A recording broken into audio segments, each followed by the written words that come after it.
Hi, peeps. You're listening to She's My Cherry Pie, the baking podcast from the Cherry Bomb Podcast Network. I'm your host, Jessie Sheehan. I'm a baker, recipe developer, and the author of 4 baking books.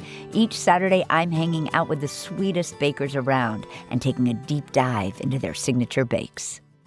We're back with a brand new season, and one of our favorite guests is back too. It's Paola Velez, the pastry chef and co-founder of Bakers Against Racism, the global bake sale that raised over $2.5 million for social justice causes. Paola joins me to talk about her debut baking book, Bodega Bakes, Recipes for Sweets and Treats Inspired by My Corner Store, which was released earlier this month. Paola describes the book as a love letter to both her Dominican heritage and her New York City roots.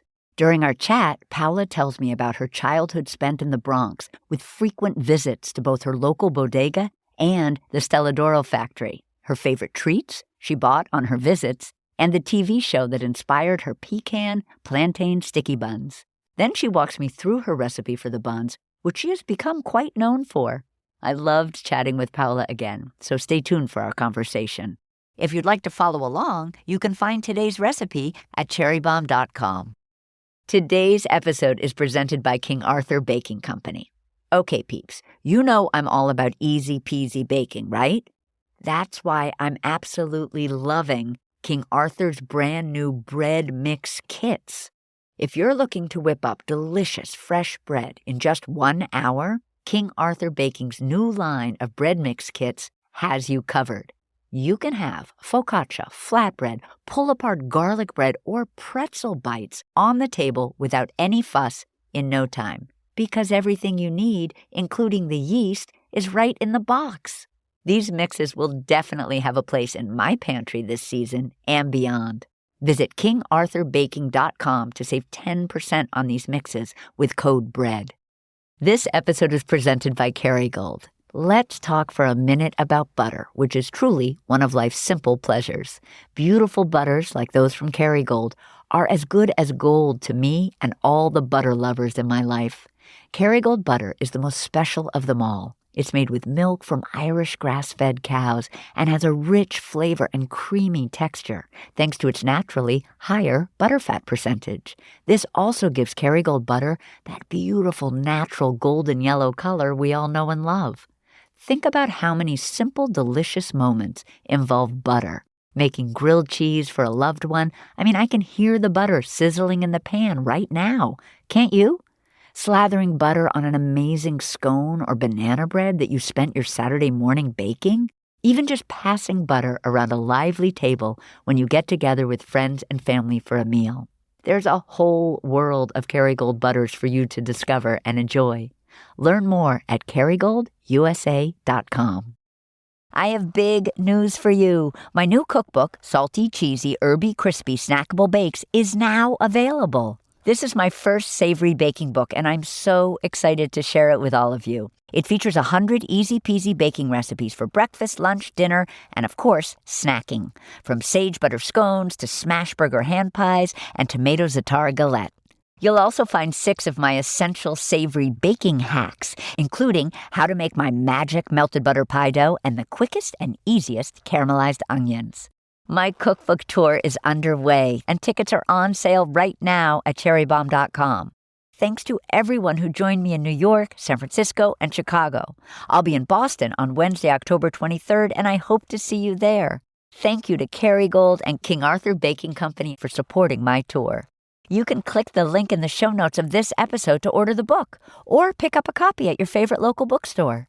I hope you love salty, cheesy, herby, crispy, snackable bakes as much as I loved writing it. Let's chat with today's guest.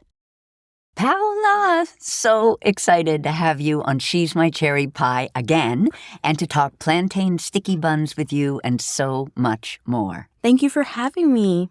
The first time you were here, we did a deep dive into the recipe for a bake sale, as successful bake sales are 100% your jam. But this time, I'm super excited to talk about your new book, what inspires your baking, and your signature baking style. So you grew up between the Bronx and the Dominican Republic, and your book is a love letter to both. And I often ask guests like whether there was much baking going on in their childhood homes and about early baking memories. But what I want to ask you about is your neighborhood corner store or bodega and the Dominican and Puerto Rican pastries and desserts that you experienced there. So first, tell us about your relationship with your corner store/bodega growing up. I had two. If you kind of know the area that I grew up in, it's called Kingsbridge Heights. I grew up right by Sedgwick. So there's like these stairs that go down to the general area where Van Cortlandt Park is. Or if you go up, you'll go closer to like Mosholu on the 4 train. But right by my middle school, there was my bodega right next to the library. Very convenient, if I must say so myself. I loved going to the library and I loved going to the bodega. And then I had one that was down the steps going to Van Cortlandt Park. So when I wanted to go to the park, guess who had a bodega on the way to the park? Win-win situation. One of them was more Dominican. That one was the one that was close to my school. The other one's actually more Mexican, so I had this diversity in my candy selection. And it was really fun. I was eating sour tamarind Mexican candies, and then I also was trying to stuff my face full of sour straws. And then I had like Dominican mints or something that we call mentajol. It's actually like halls, and we eat it like candy, but it's different flavors. We have like very berry halls or tutti frutti, lime, passion fruit, coconut. Can you tell us about some of like the specific baked goody, desserty things like ice pops in tubes, Dominican fried dough, corn pudding, flan, chopped cheese, cosmic brownies? Like my head was exploding. So many yummy treats. Absolutely. So for me, growing up, if you went to the Dominican bodega, you would see bizcocho dominicano, which is Dominican cake, which you can make in the book as well. You would see flan, tres leches, and then you would have like your classic bodega snacks, right? Honey buns, cosmic brownies, and then the chopped cheese. Like that is amazing. Can you remind us what chopped cheese is? So chopped cheese is type of beef, right? They put it on the plancha and they chop it up with these spatulas, metal spatulas that they have, and they put this secret seasoning. Every bodega has their unique secret seasoning. I think it's adobo, guys. And they put their secret seasoning, and then they put melted cheese right on top. They toast a hoagie roll, and it's like nice and toasted on the inside, outside, and they layer that, meat and cheese with some onions, peppers, and then they put this special sauce. I think it's mayo ketchup. And, you have this beautiful, luscious, cheesy, almost like a hamburger helper style of sandwich. I want you to tell us a little bit about the honey buns that you got at the bodega. Now, they play a big role in the recipe that we're going to talk about, but I would love you to tell us what we should picture when we think Little Debbie honey bun. So a honey bun is very unique, right? And I think the more that I would look at it, the more that I would eat it, the more that I would think about like, oh, if I ever wanted to develop a honey bun versus a sticky bun, I have to fry the dough. That's what makes it so unique in its shape. What is the shape? So think of a pinwheel, similar to a cinnamon roll or a sticky bun. But do you know how in a sticky bun or a cinnamon roll, it is flat?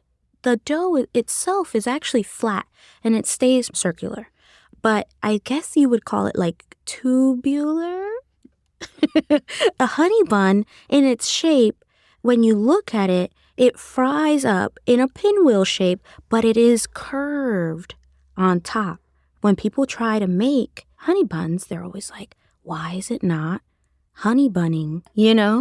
I realized, we haven't been treating a honey bun like a honey bun. We're supposed to treat it like a donut. Honey, genius. I mean, I just figured this one out. This year's the year of no gatekeeping. This book is all about giving recipes to everybody that wants to bake them, giving them these mother recipes that they can build upon, modify, change, put it in your restaurant.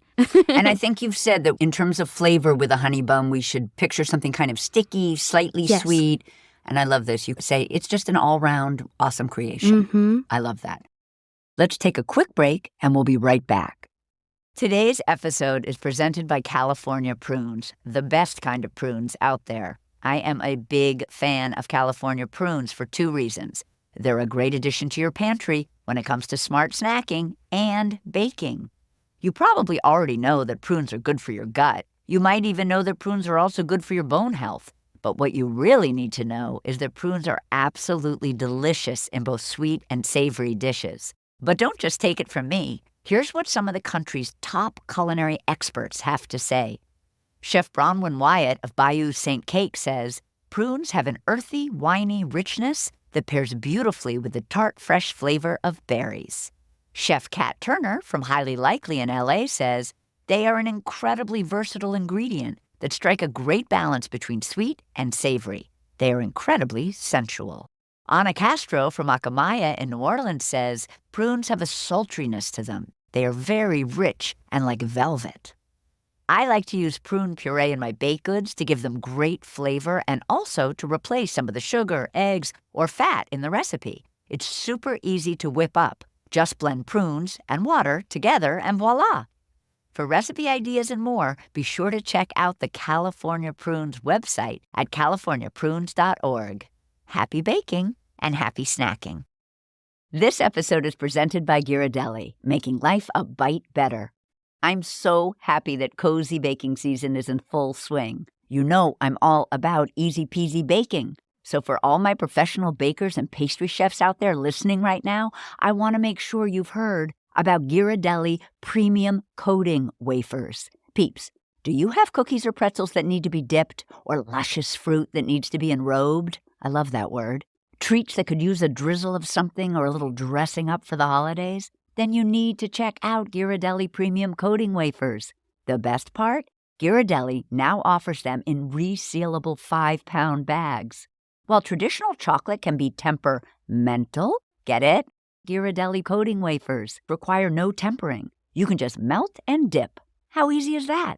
They come in both dark and white varieties, and the best part? They create a beautiful sheen and shape. Next time you're looking to cover and decorate your favorite baked goodies, give these compound wafers a try. To learn more about Ghirardelli professional products and request samples, visit Ghirardelli.com/professional. Or you can find their products at kitchen supply stores like Chef Store, Webstaurant, and Amazon. Big news from Cherry Bomb. The fall issue of their print magazine is all about the creative class, highlighting innovative and imaginative folks in and around the food world, including fashion designers, artists, photographers, and of course, lots of pastry chefs. There's even a recipe from my new cookbook inside. You can subscribe to Cherry Bomb and get 4 issues delivered straight to your door, plus free shipping. Head to cherrybomb.com for more. Growing up in the Bronx, the bodega was 100% your happy place, full of color and flavor. But I also want you to tell the listeners about your local bakery, otherwise known as the Stella D'oro factory. Oh, my goodness. Oh, my gosh, Paola, what a childhood. Whatever. I cannot believe I did not grow up with you.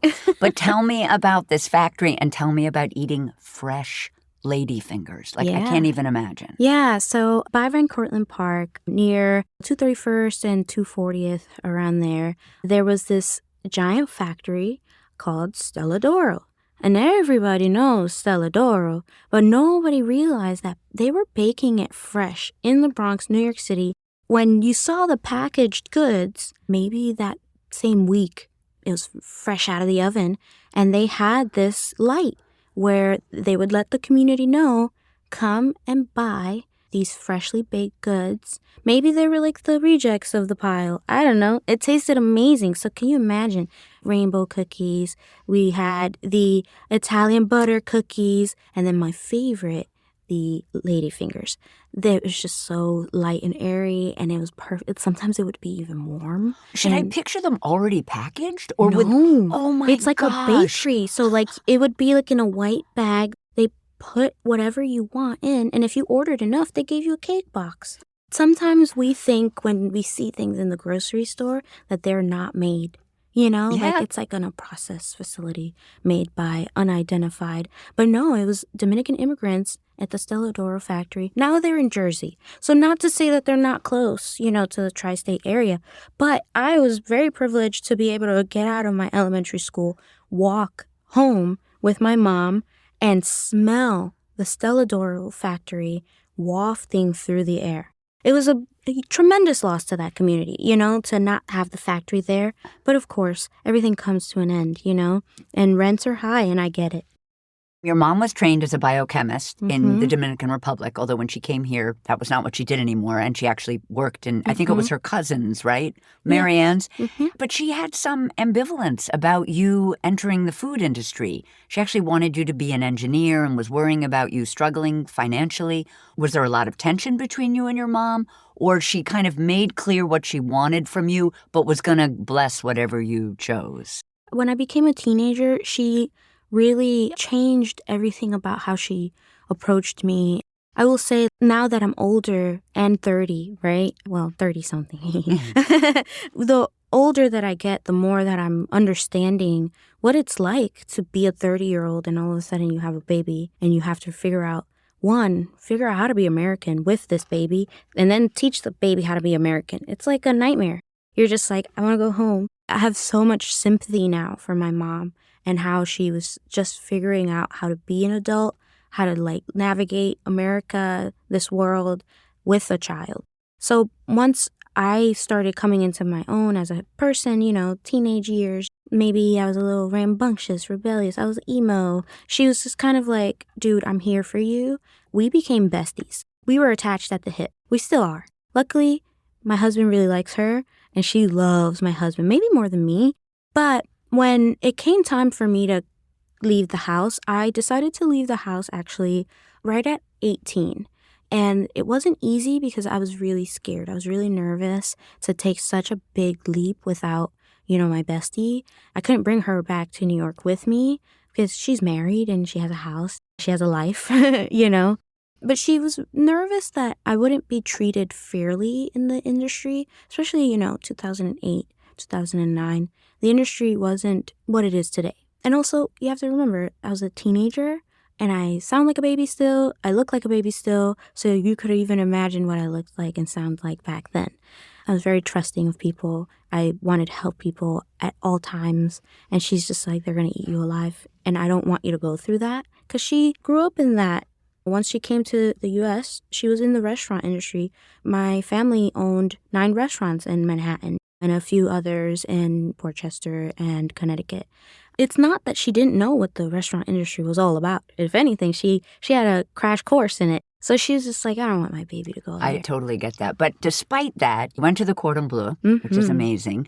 But in the end, you didn't study pastry there. And in the end, you taught yourself pastry at YouTube University. Yeah. Can you tell us about some of the videos that you watched? So I view the world in the culinary industry, especially in pastry, how I view savory. So I had to figure out, so if I knew what the 5 mother sauces were, what does that equate to in pastry? How do I cream butter? How do I temper eggs? How do I temper chocolate?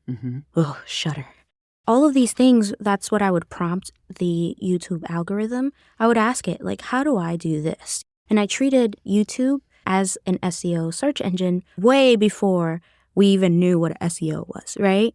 I realized that if I learned how to bake from one baker, maybe their recipe is particular to them and their style. And maybe their 1 cup isn't my 1 cup, right? I would realize that I needed to learn ratios instead of recipes, and I needed to understand what makes a cookie. 3-2-1. That 3-2-1 ratio is what you need. You need sugar, flour, butter to make a general cookie, right?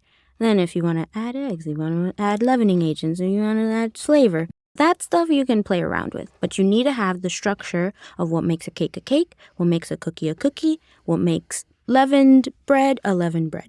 That's how I taught myself, and then that's how I realized anyone could do what I did.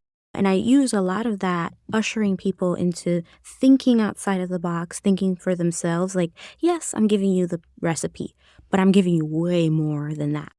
So I want to talk about Bodega Bakes and the recipe that we're going to talk about today. I love that name so much.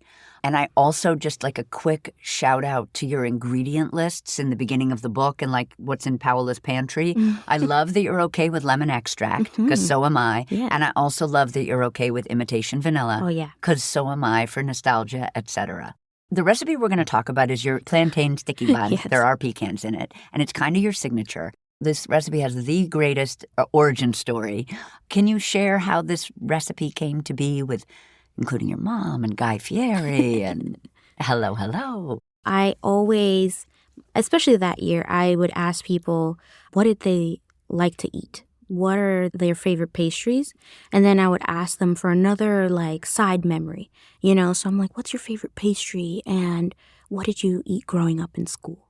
My mom knew that I liked to play this game, and we were watching diners, drive-ins, and dives. She just randomly goes, we were watching a Philadelphia stop that Guy was in. And she's like, I love Philadelphia. I love Philadelphia sticky bun. I love it so much. It's so nice. I love Guy Fieri. So nice con el pelo spiky, And what I said was, with the hair that's spiky. I was like, oh. And I'm like, yeah, Mom, but what else do you love, right? So we were talking, watching the TV, and she's like, I love plantain, plátano. And I'm like, oh. And that instantly was like, oh, my mom loves sweet plantains, but she loves to prepare it a certain way.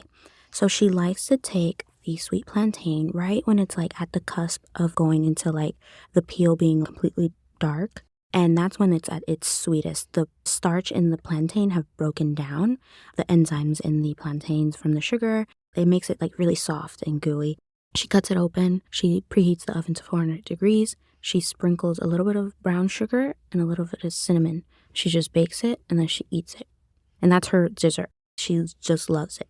She doesn't have a hand for baking. I always try to teach her. And what I ended up doing was just, when I go and see her, I restock her freezer so that she can just pop it in the oven from the freezer and bake it off. Can I just say that when I was little, one of my favorite things to make was to just cut a regular banana in half, put it in the toaster oven, butter, brown sugar. So friggin' good. So I love your mom. Yeah. Because I get that. And I just had a question. Would you ever eat a black, a plantain where the skin has gotten really dark and that's your indication that it's sweet? Would you ever eat that straight up? No. Or you always have to cook it? Yeah, because of the starch. Yeah, you have to kind of cook the starch out, which works in the recipe. But that plus this Guy Fieri Philadelphia-style sticky bun, it was like light bulb moment. And I was like, oh my God. And I immediately shot up from our sofa and I ran to her kitchen and I just started rummaging through all of her cubbies. And I knew I was going to find ripe plantains. So I found them. I got the brown sugar, the yeast, and all this stuff. And all of a sudden I just she doesn't have a KitchenAid mixer. She doesn't have a hand mixer. I just finally bought her one. Not the KitchenAid mixer, just the hand mixer. And I made the dough from scratch. So I made the brioche dough by hand and I was like kneading it with my palm. Was it a little bit inspired by honey buns? Like when you were thinking about the brioche dough, were you already sort of thinking maybe a honey bun aspect? So yes and no, because the honey bun aspect comes with the pan caramel. That like sticky gooey pan caramel comes from that instead of a typical sticky bun where you pour freshly made caramel already from wet method caramel with some cream, butter. You pour it on top of the sticky bun. So it's gooey, but it never sets. The one for the plantain sticky buns is a pan caramel. First, I wanted to make it something that was foolproof, something that people don't have to worry or fuss about on the stove, and they could just kind of set it and forget it. Like you could even just melt the butter, add it to the sugar. It's all granulated, and the oven does all the work for you. Work smarter, not harder. I kind of had that idea and I started making the dough. I made the paste and I realized when you think of sticky buns, cinnamon rolls, you think of butter and sugar and cinnamon in the filling. So I was like, can't the starch in the plantain double as an emulsifier or a binding agent for the sugar? And then can't I cut down and reduce the sugar in that filling because we have naturally occurring glucose in the plantain? It's a nerd moment, so like if you'll indulge me, what you're doing is you're kind of emulating a little bit of that corn syrup, and you're using a method of cooking it low and slow to break down the starch even more, break down the protein in the plantain, and then kind of bring out that sugar. And then you're adding warming spices to bump up not the spices, but the plantain flavor. I love it so much, honey. And also, I know I have read, and I love this about you, that you're like an OG nerd. And I love that your nerdiness is constantly playing a role in your dessert development. I love that. So for this particular recipe, we're going to begin by making that incredible plantain filling. And I know that you stress this a lot, so I'm going to stress it too. Extremely ripe plantains are really important for this recipe. And you actually prefer to use frozen plantains when you bake. It sounds like a lot of us will be able to find in the frozen fruit or frozen veggie section of the grocery store. Tell us a little bit about what's in the bag, how they're cut. Most of them are cut at a diagonal, and then most of them are par-fried or fried already. So you kind of have a little bit of that cooking process. Oh, the frozen ones are already a teeny bit cooked? Yeah. Ah, good to know. Okay. But what really is my favorite thing about the frozen ones, and you can do this if you don't believe in buying like processed foods, you can freeze them yourself and replicate this at home. It's like that meme where like an avocado is good 1 second and you turn your head and all of a sudden the avocado is like garbage. You know what I mean? So same thing with plantains. 1 second you're like, a beautifully ripe plantain. You turn your head and you're like, what is that? So I always freeze mine, and I freeze them from green, and then I kind of go through the gamut, almost like the progression of fall of plantain, that foliage of colors, and I freeze them in each step because I have different applications for each process of ripening. What happens when you have your frozen plantains? The moisture or the water inside of the cell walls of the plantain expand, they freeze. They expand a bit, right? But then what happens when you defrost them or you cook them, overheat, they melt, right? So what you're doing internally is you're almost like the Fantastic Four, right? Where he's like stretching everywhere. That same process is happening to the molecules in the plantain. You're kind of stretching them out, bringing them back in, and you're softening your plantain before you even start your cooking process, So it eliminates a lot of the cook time, and it makes a smoother product. And if you can't find the frozen, you got to have like black outside of the plantain, because if it's not super ripe, it's just going to be too starchy and hard to spread. Just put it in a brown paper bag and then just put it under your sink. You'll be fine. How long should I picture? Could it take a week? Depending on the climate. Heat. Yeah. So the first things first with our filling is we're going to take a small saucepan over medium heat. We're going to combine the plantain, preferably frozen. You don't need to defrost it, though, which is excellent. You're just putting it in frozen. A little bit of light brown sugar. Could we also use dark? Yeah. What we really want, or at least for me, is to keep the chain or the thread of the Caribbean through, so molasses. Hence the brown sugar. The recipe calls for light. If you only have dark, you can use that. We're going to have a little bit of water. We have some cinnamon. I wondered if there's a brand of spice that you like. I really think that you should buy what's convenient for you. I know that a lot of people who are either listening to this or will buy the book, they come from similar upbringings as myself, and I don't want to limit who can participate in this. So literally, it could be the dollar brand. Love it. It doesn't matter. Cinnamon, vanilla, which can be imitation if you want, or something fancy if you want. Do you have a particular brand that you love of vanilla? I do love participating in both imitation and, real in different applications. But what I like to do is I have either Mexican imitation vanilla or Dominican imitation vanilla, because there's a certain flavor that is super nostalgic to my preference of desserts and sweets that I grew up with. I love that. We're going to add a little bit of ginger. Again, I'm assuming whatever is easiest for someone to get their hands on. Kosher salt, pepper, which is one of your signature. If you read the beginning of Paola's book and you read about the ingredients that she likes, you'll read about lemon extract and vanilla extract, and you'll also read about black pepper, which I love. We're going to add some allspice, some nutmeg. We're going to stir this occasionally. Again, it's over medium heat. What tool should I picture? Do we have a flexible spatula, wooden spoon? I would use a firm spatula. Okay. I wouldn't use a wooden spoon because sometimes the wooden spoon, if it's not coated correctly, can absorb some of the moisture, and you really need some of that moisture to break down the plantain itself. You want it to become a paste. And sometimes you might need to whip out like an immersion blender or your blender or your Robocoup. Is that what it's called? Food processor. I know what you mean, because that's what you use in professional kitchens. You want more moisture, because you could always evaporate it. You can always bring it back down, but you can't tell the plantain to be soft without the moisture.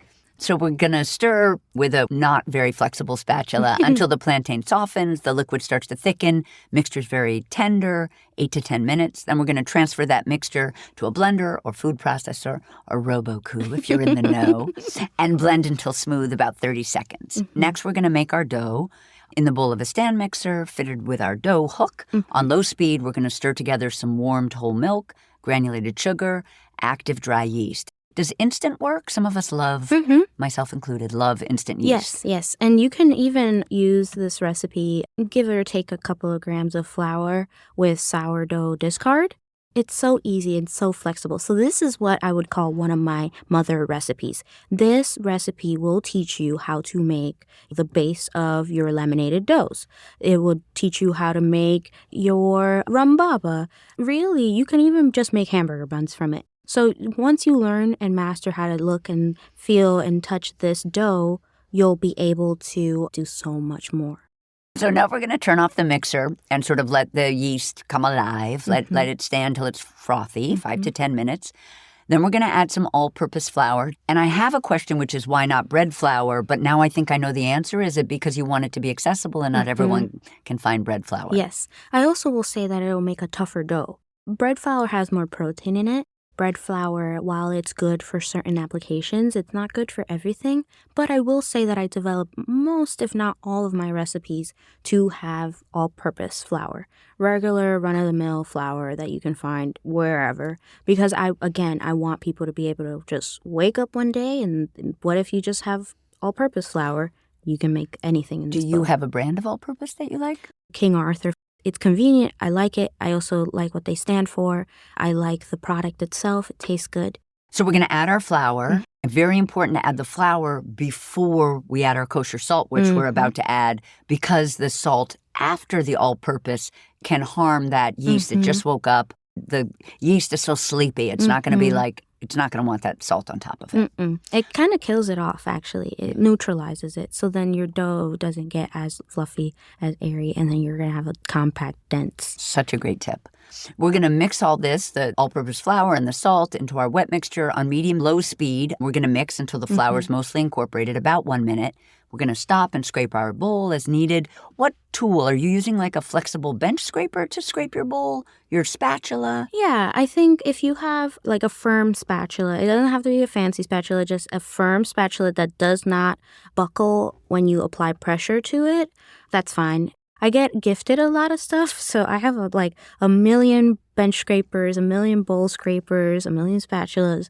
I would say that anything that can get in there. If you don't mind getting your hand a little dirty, you can do it with your hand too. So now we're going to add our eggs, and we're going to mix the dough until it forms a ball, about 1 minute. Should we picture the dough like wrapped around? First of all, we're still with the hook. We didn't switch over to a paddle, right? Yeah, we're still with the hook. Is it wrapped around, or is it... What you're going to look for is for it to come a little bit off the sides of the bowl. Because of the way that the KitchenAid is structured, it will always rise up a little bit on the dough hook. Even past that little large lip that the dough hook has, it's okay. You're fine. You can just scrape it down. But when you're mixing it, you're going to be looking for it to be shiny, smooth, and then when you touch it, it won't stick to you. Right. By the time that you know that it won't stick to you, it's not sticking to the side of the bowl. We're going to add our unsalted, softened butter. We're going to cut it into pieces, and you like to add it in sort of like 4 equal additions or like a quarter at a time. We're going to mix each time, each quarter, until that butter's fully incorporated before adding our next addition. And now, as you said, we're going to mix until the dough is smooth, no longer kind of clings to the side of the bowls, no visible butter, about 5 minutes. Cover our bowl with plastic wrap. Let it stand in a warm, draft-free place until the dough doubles in size, about 1 hour. Meanwhile, we're going to make our pan caramel. I thought this was interesting. We're going to grease a 9-inch square baking pan with unsalted butter.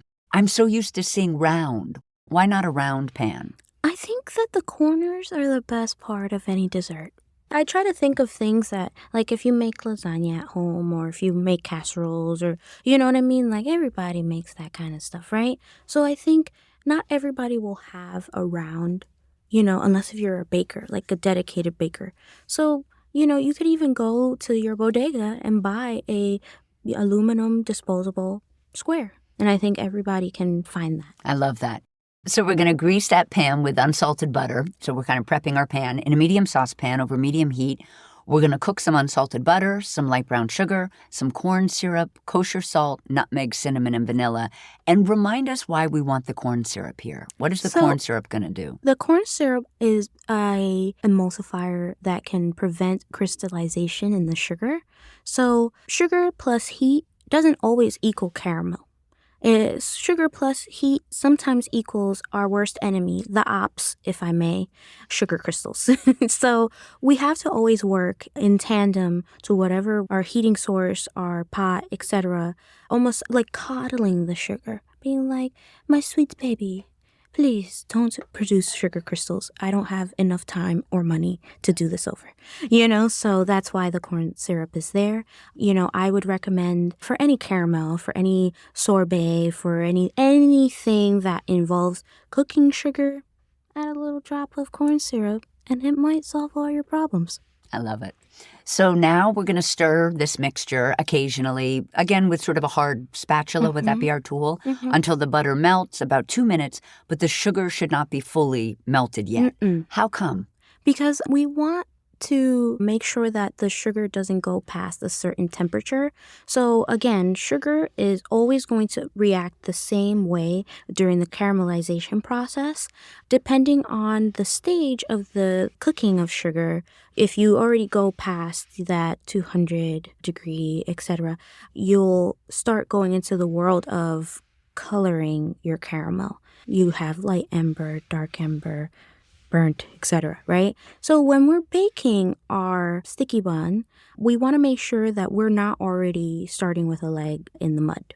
So we have to make sure that the sugar crystals won't caramelize in the oven. Won't crystallize in the oven, but at the same time, we want it to melt and caramelize in real time in the oven with your dough. Now we're going to remove the mixture from the heat, stir it, and then pour that caramel into our prepared baking pan, spreading it to coat the bottom evenly. Are we using like an offset at this point to spread, or you really can use anything? The spatula. Great. And we don't have to worry if the caramel doesn't look smooth right now when we pour it into the pan, because the heat of the oven is going to transform it into this smooth and silky texture. Now we're going to assemble our buns. So we're going to punch down our dough. Since our dough needs to rise for about an hour, might it still need a little more? Like usually, are you now going to kind of wait for your dough at this point? Yeah, I'm waiting for the dough. I'm in D.C. now, so the humidity in D.C. is like you could give it 20, 30 minutes and it's like it's rocking and rolling, and then an hour later, it is fermenting, But I would say that when you're looking for indicators to know if your dough is done, I like to go up to the dough. Usually by then, if I'm controlling it in a nice, cool, temperate space, the dough itself, when it's like wrapped especially with plastic wrap, will kind of form this like air bubble. And the dough itself is trying to push up against the plastic wrap, trying to like break free. And I like to spank it. I spank it, and then if it falls down immediately without maintaining some of that shape, I know it's ready. I know it's ready to go. So I like tap it, and then it deflates, and then I know I can punch it down now and roll it out. I love that. Continue the process. I love that. So we're going to turn it out after we've spanked it. We're going to turn it out onto a lightly floured work surface and using a floured pin. Do you have a preference on shape of pin and on brand? So I would say that whatever you want to use is your preferred. So sometimes, depending on the size of the batch, I'll use actually like a dumpling rolling pin, because I have really small hands.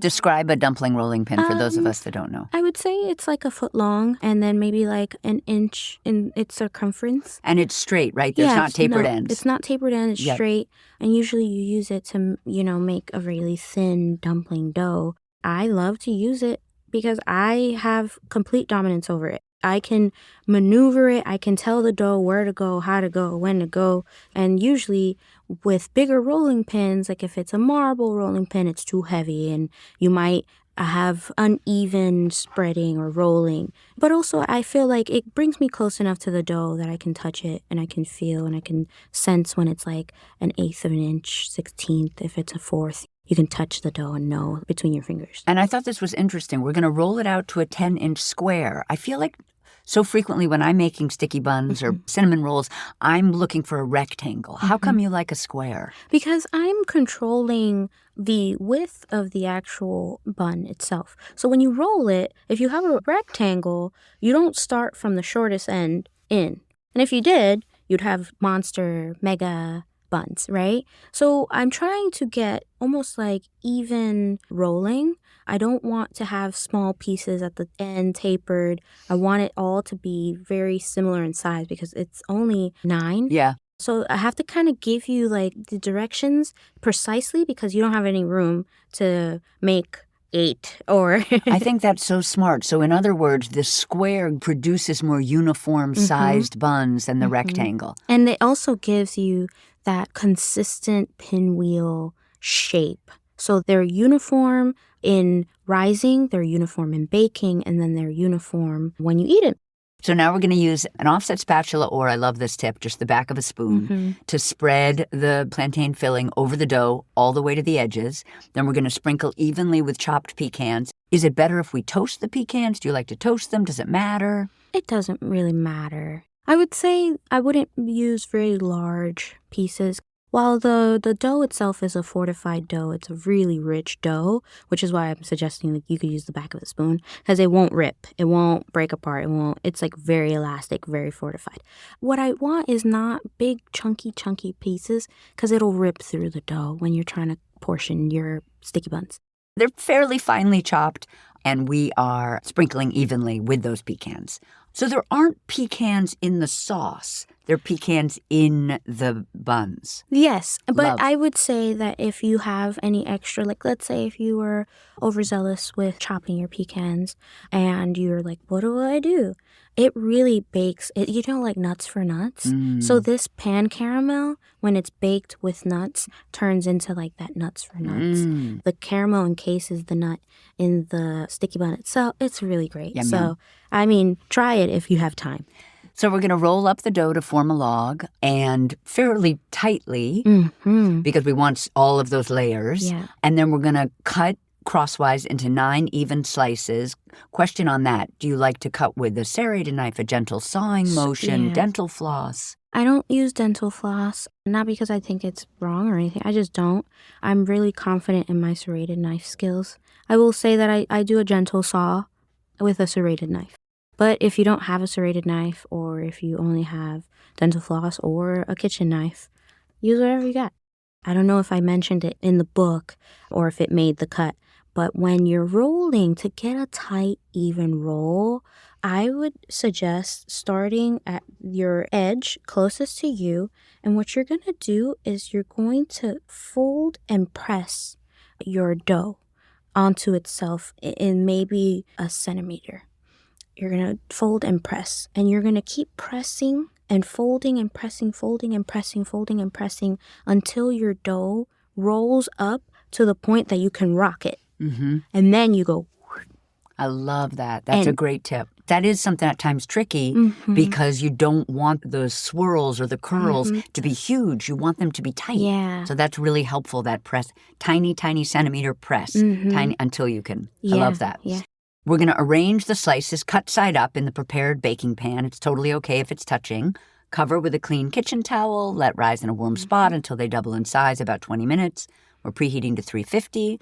Now we're going to line a rimmed baking sheet with aluminum foil. I'm assuming because the buns can be a little drippy. So what's going to happen in this process, and I would say my suggestion to the bakers that are listening to this podcast is to wear long sleeves, get oven mitts, literally protect yourself. Caramel is still caramel, regardless if we cook it on the stove or make pan caramel. What I would say this process is so that when you flip it over, I always try to, if I have a 9x9 pan, square pan, I'm going to have a 9x13 baking sheet that has a lip. So it has to come up, right? Because caramel can spread. It can go all over the place. So what I do is once these sticky buns have come out clean, if you want to take the temperature of the internal temp, I would suggest that so that if you don't know if it's done or if maybe your oven heats a little bit hotter and the coil elements to the top of the oven, sometimes things happen with the dough. You'll take out your sticky buns, you'll put it on the kitchen towel, etc. And then you're going to take that foil-lined sheet tray and place it on top of your sticky buns and then firmly press down. And then you're going to try to slide off the sheet tray and the pan, the hot pan. So remember, you're going to use all protective gear. You're going to use long sleeve, your oven mitt, anything that will protect you from the heat and from caramel. And you're going to slide it off of your kitchen counter while firmly pressing down on both ends with even pressure. You're going to flip. And then it prevents the sticky buns. One, you can't take them out of the pan when they're hot because a hot brioche will break apart. But two, if you leave it in your pan, they stick to the pan when the caramel cools down. We're going to take the buns, going to place them in the oven, bake for 30 to 35 minutes until the buns are like light brown. Instant read thermometer inserted into the middle of the bun reads about 165, which I thought was interesting because I always think that with yeasted dough like this, it should be like 190, 200. Is 165 just like a Paola thing, like you find for this bun, that's the right temp? Yeah, I find that there's carryover cook, so I always go to 165. Because when we're rolling it out that thin in the method that I use, you're creating really small, even layers. And the small layers can overcook, and that makes your dough dry. So you're going to do 165 because then you know that your gooey insides have cooked to the right temperature. That will help it carry over cook to the right. Actually, you can test the buns by poking the dough with a toothpick. Try not to get it in the filling. And if it's doughy, keep baking. Now we're going to remove from the oven. Now we're going to put the tinfoil-lined baking sheet on top and flip them over. Yes. I got you. And then carefully invert the buns and serve warm. I was hoping you would just tell us about a couple of other amazing recipes from the book. Talk to me about Bodega brownie whoopie pies. Yeah, so I find that now cosmic brownies don't taste the same as they used to. Maybe I'm just older and my palate changed, right? But what I felt when I was a kid eating a cosmic brownie, I wanted like that soft texture, that noir cocoa powder, that filling of ganache in the center, this drizzle of chocolate, and then like the candy-coated chocolate chippies. It's just like so fun. Nobody ever thinks of whoopie pies as like the ultimate vessel for like cake and like cookie formulation, but I think a whoopie pie can get every single aspect of what you want from a cookie, a cake, anything into one bite. I prefer myself to make cookies, and I don't always make cake. I do make cake, but I don't always make cake because I want to wow you in one bite. And sometimes to eat a cake, you have to eat a few bites to then be like, I love this cake, you know? So is it almost like the whoopie pie is like the brownie part and then the filling is like the ganache? Yeah. I have to say I love whoopie. I'm like a whoopie pie lover from way back because I love frosting. And I think it is the perfect vehicle for like the right ratio of cake to frosting. Yeah. So I'm with you. Whoopie pies for life. I also loved the guava and cheese turnovers because you write a little bit about like your obsession or the obsession with guava and cheese. Yes. Kind of like the guava and cheese cookies. Yeah. It's really fun, you know. That's how we kind of like have our snack. It's our desserts, you know, like in the middle of the day. Like if I invite you over to my house, I might make you a cup of coffee. And not might, I will make you a cup of coffee. I will serve a little bit of cheese and guava on a plate. It's basically our version of like our charcuterie board, you know, but we don't have all the meats and everything, no gherkins, you know, it's just cheese and guava. I love that. And for your turnovers, you're just sticking them in like a flaky pastry. Yeah, I teach people how to make it from scratch, from hand. I make all of my, you know, laminated doughs from scratch. If people want to make a croissant dough using this method, I would sub in the sticky bun brioche recipe with this method of lamination. I love it. And now finally, this is a nod to Stella D'oro, which we already discussed, but tell us about the black and white cookie Charlotte. Yes, I think Charlottes kind of went out of style. Tell people what a Charlotte is in case they don't know. So a Charlotte is essentially, it's a ladyfinger lined pudding cake. It's beautiful. It's fun. It's pudding. I mean, come on. Pudding is amazing. Ladyfingers are amazing. Charlottes are amazing. That's my 2 cents on Charlottes. But what I do is I layer this like bicolor pastry cream in there. It's a pastry cream-esque because I want it to be firm enough to cut and slice the charlotte, but it's still soft. So by the time that you eat it, the mouthfeel will melt in your mouth just like a cup of pudding, which you can get out of the bodega. I love that. I love that. And you want people to use Stella D'oro Lady Fingers when they make this, of but course. It's okay if you can't find them. Well, thank you so much for chatting with me today, Paola. And I just want to say that you are my cherry pie. Oh, thank you so much for having me. That's it for today's show. Thank you to King Arthur Baking Company, Kerrygold, California Prunes, and Ghirardelli for supporting this episode. Don't forget to follow She's My Cherry Pie on Apple Podcasts, Spotify, or wherever you listen, and tell your pals about us. You can find today's recipe and more information about my book tour at cherrybomb.com. She's My Cherry Pie is a production of the Cherry Bomb Podcast Network. Thank you to CityVox Studio in Manhattan. Our producers are Carrie Diamond, Catherine Baker, and Jenna Sadu. And our content and partnerships manager is London Crenshaw. Thank you so much for listening to She's My Cherry Pie, and happy baking.